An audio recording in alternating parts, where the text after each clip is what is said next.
Hello, welcome to Have a Go, and I'm Alan. Now, we have our lathe bed, so now we need to make feet for it. So 2 feet, one at each end, and I have a bit of a problem here because Gingery's book does have plans for feet, but this is the pattern I used to cast the bed, and it's actually different to Gingery's plans because Gingery's plans were for a 24-inch long bed, and I was a bit naughty and went for just under 27 inches. I'm not sure how much difference that'll make. The other difference is that his one is also shorter in this dimension, which means that since mine is taller, the bottom will have spread out a bit more because the sides are at an angle. So, put this to one side. I need to take measurements of the bottom of this and work up my own variation. So we'll take the outside measurement, 59.59 millimeters. Right, write that down.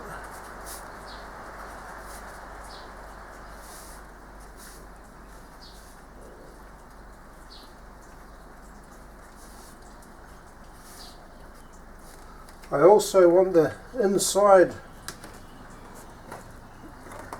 measurement as well, and that's where you use these top ones on this. This is going to be less accurate, but 39.54. Considering that the walls of this is 10 millimeters thick, and there's 2 walls, remember, so those measurements actually check out rather well. I can't remember what the distance here is, and I don't think I ever actually measured that.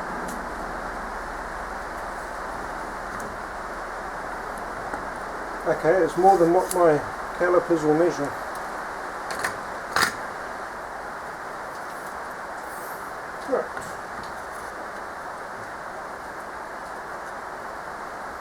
About 160.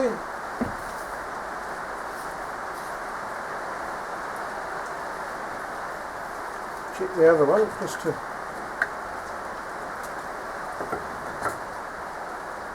Okay, that's about 155.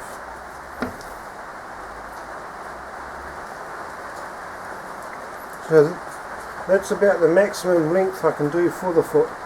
So that is very, very roughly what it will look like with a little raised part here to help it positively register to the bottom of the lathe bed. So the long dimension here, make it 140. This top part here will be, and this raised portion here will be 39.54. This is 60 mil wood stock. That's what we're going to use for it to machine or woodwork our feet. And don't think I'm not tempted to just use a 3D printer, but it would take flipping ages, and then I'd have to use filler anyway for the layer lines on the side of it. Let's get out our good friend the chop saw. I'm going to use the chop saw to cut these to length. and then I'll use the table saw to get in there and put the angles on the side. Alright, 140.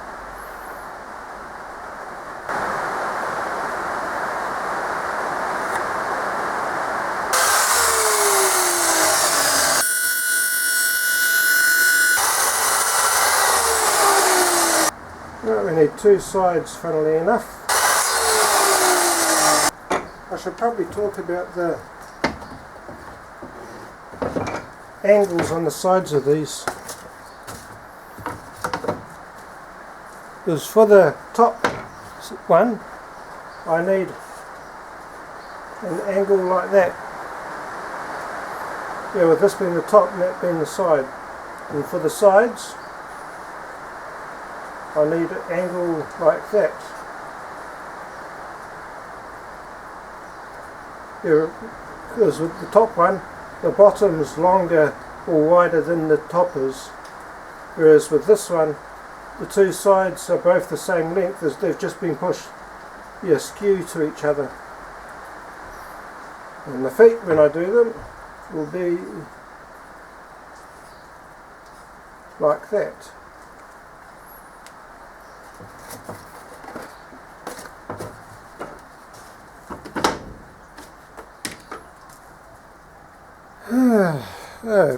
Back to the table saw.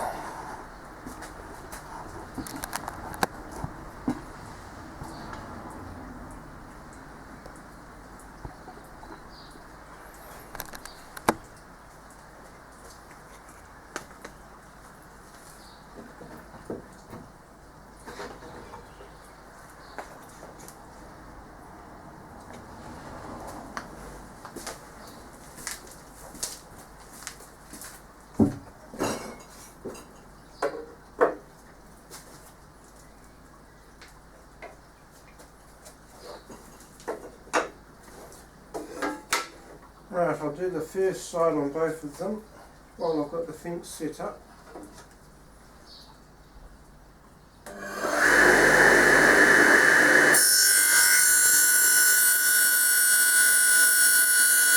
I'm using these push sticks because I don't want to put my hands anywhere near that blade.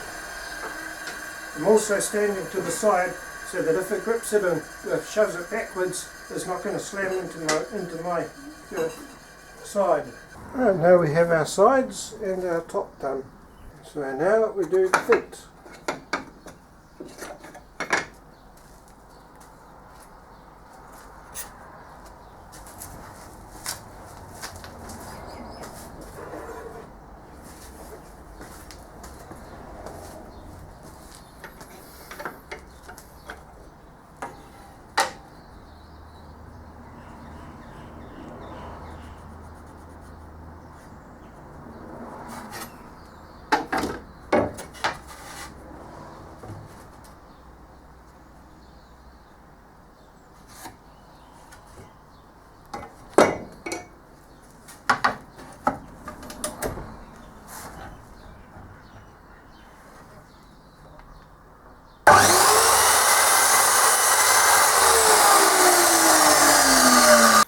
Now for the width of the feet, this stock is 60 mils wide.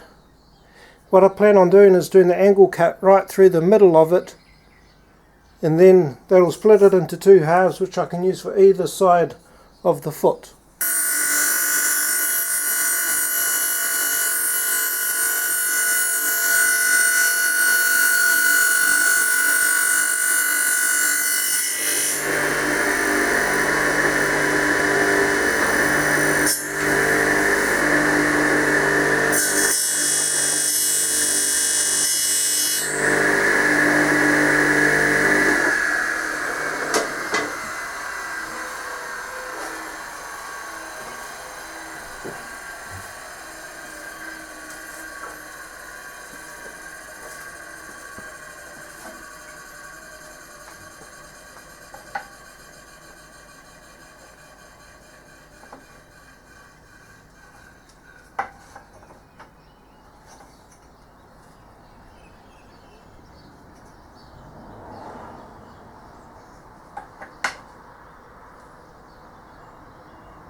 and that's how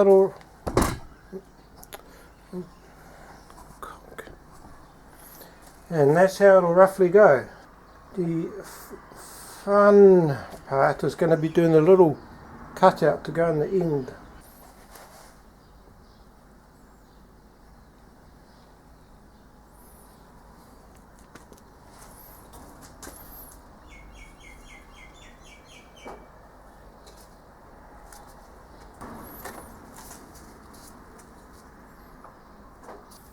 See, if I was a smart man, I would have already opened up the panel pins before I even opened the glue.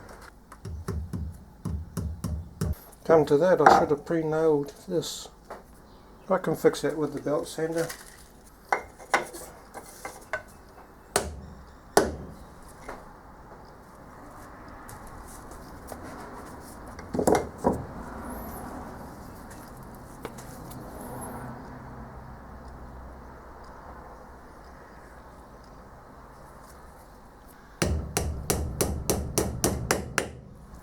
I don't really care if paper towel gets stuck to the bottom of the feet. I do care if the feet get stuck to the level surface I'm using.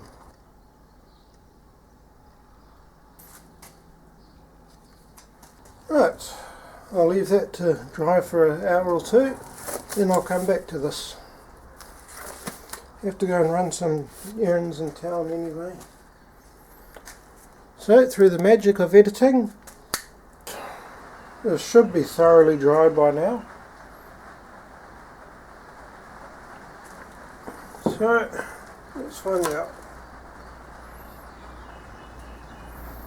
Well, it didn't stick to the flat bit of wood, that's good. And it didn't stick too hard to the plate.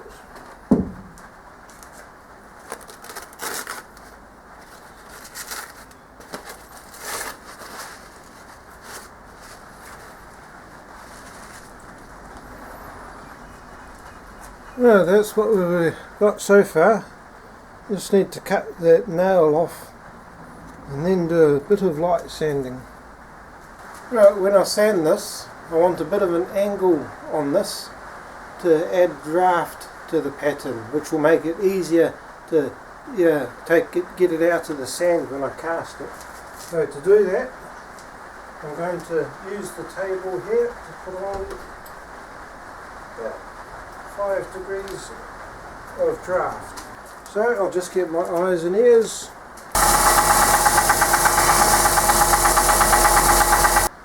This is what we've got so far. I'll just give it a bit of a tidy on the edges, round them over a bit on the outside ones. Now we just need to put some blocks of wood in here and put some wood filler on the bottom.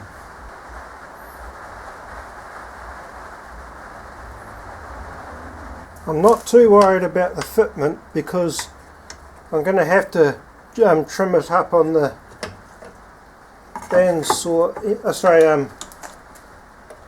belt sander anyway.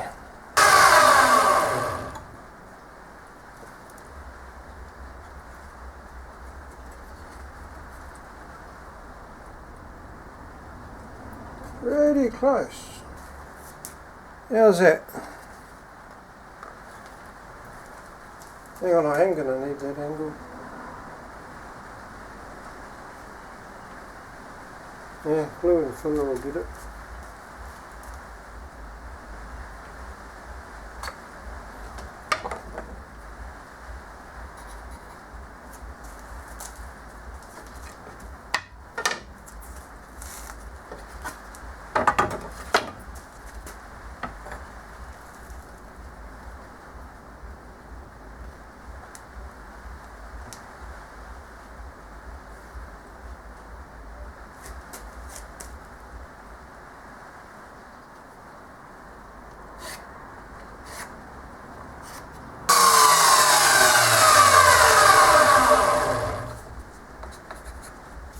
First go!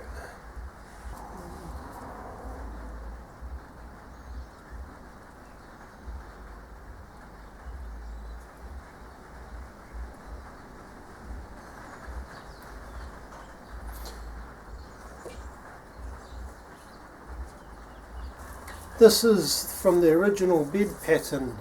You remember that first casting I did where there was nothing on the top at all? I actually trimmed this off the bottom of the casting to reduce the height and therefore the amount of metal that it would take. Hopefully we can reuse it now, because I still have to put a registration parts on the top there. Nice part being that the bottom here is already rounded over nicely for the draft angles and whatnot.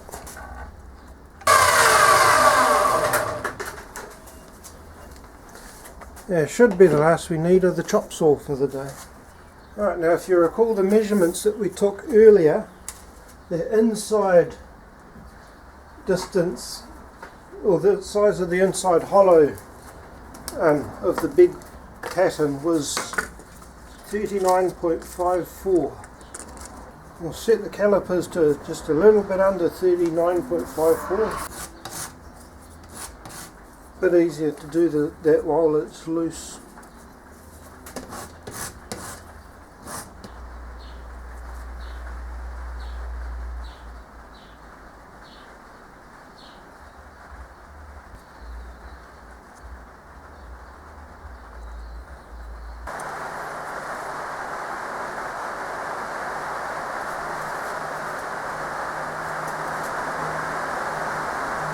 I'm cleaning these with glass cleaner and a paper towel. Glass cleaner being pretty gentle all in all. These are actually no name ones, so don't feel too bad about me getting glue on them.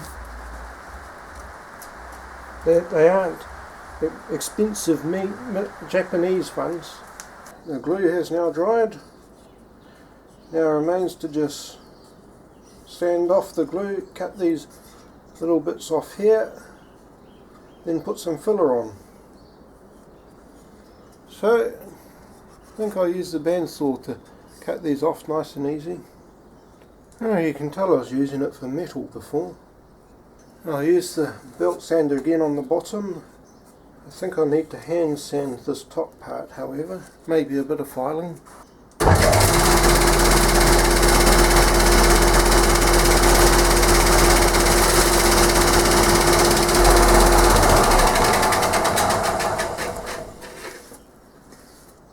Right, I'm going to have to put some filler on the bottom here. It's not quite level.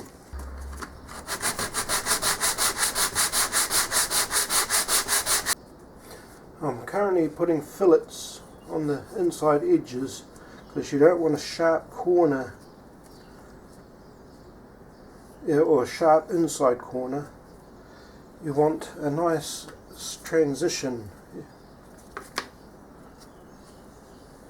Once this dries, I'm going to have to re-sand it, but I'm putting extra on the feet here because I want to be able to sand it level so that the final pattern will be flat on the bottom. It doesn't need to be perfectly flat like the bed did, but it does need to be flat enough that the lathe won't rock. Alright, it should be decently dry now, so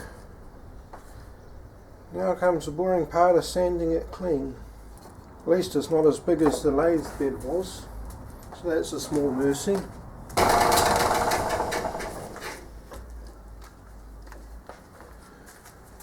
Right, that's got the initial sanding stuff done, so the bottom's nice and smooth, so are the two ends. So now I just have to get the sanding block and do all the crevice details that I can't get into with the belt sander. Nobody's going to see the inside of this, so sanding isn't important from that point of view, even if it does leave a bad finish on the final casting. However, I do not want the draft to be stuffed up on this. If anyone has a better way of how to sand inside something like this, leave it in the comments. Tell you what, do a test fit, hey?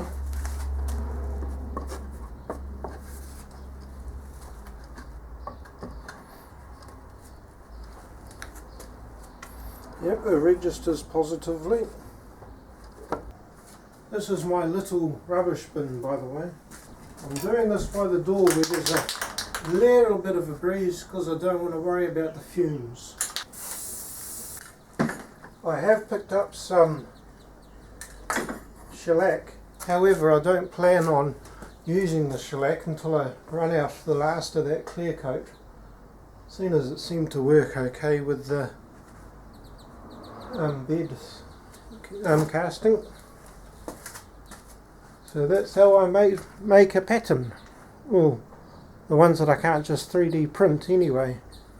Thank you for watching and have a nice day.